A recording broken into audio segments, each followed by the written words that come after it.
Salut tout le monde, c'est Kotoko. Je vais vous montrer un système de frigo.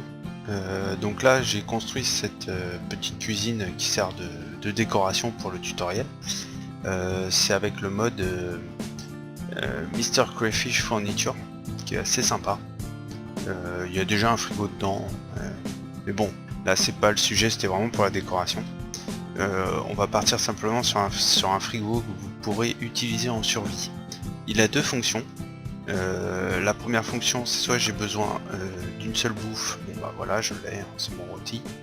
Et si vraiment j'en veux plusieurs pour partir à l'aventure, j'ai juste à marcher sur cette plaque de pression et vous allez voir, c'est ultra rapide. Vous voyez là, ça se remplit à une vitesse grand V. Donc pour ça, en fait,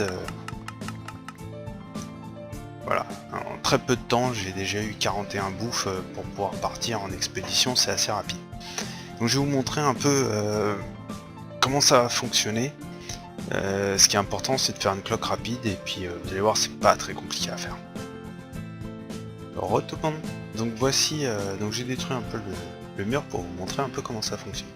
Vous avez donc une plaque de pression qui va alimenter une redstone. Alors, je sais pas si en jetant un objet ça marche, non. Je vais vous montrer ça. Voilà.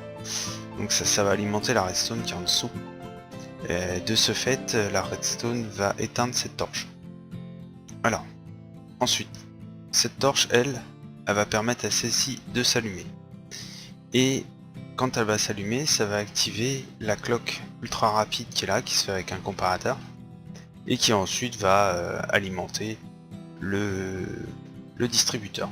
Donc je vais vous montrer ça en plus simple dans la partie construction. Donc nous voici dans la partie construction.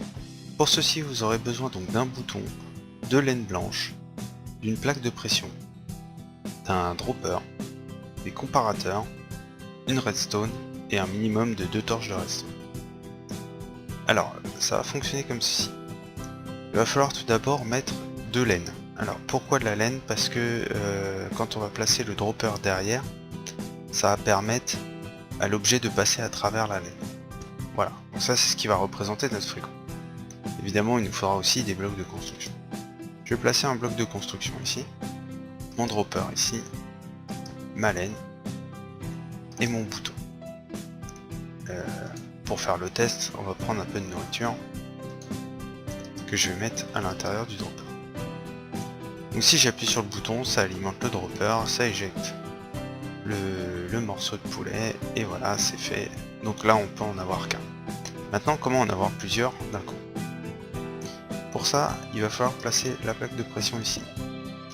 En dessous de cette plaque de pression, donc vous faites un trou en dessous le frigo. Vous arrivez donc à poser la poudre de redstone. Sur le côté, vous allez mettre la torche de redstone. Je vérifie que je fais pas de bêtises. À travers ceci, vous pouvez placer donc une autre poudre de redstone. Ensuite, creuser un petit peu.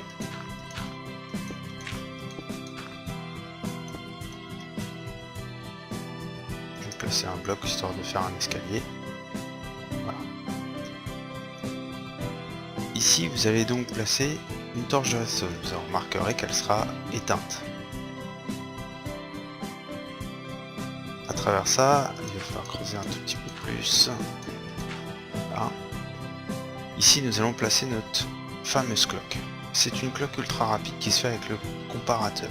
Je ne vais pas vous expliquer en détail comment elle fonctionne, c'est assez complexe. En fait, il va faire que de répéter et ressoustraire son propre signal.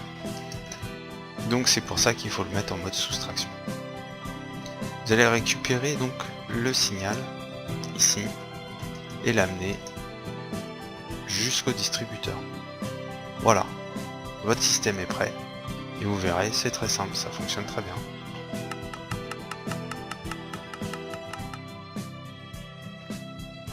J'avais déjà des poulets dans mon inventaire. Je vais le vider et si je marche, j'en récupère pas mal. Donc ça en donne toujours un tout petit peu plus après avoir marché sur la plaque de pression, c'est normal. Et là je peux récupérer un seul. Voici, Donc j'espère que ce tuto vous aura plu, et à bientôt.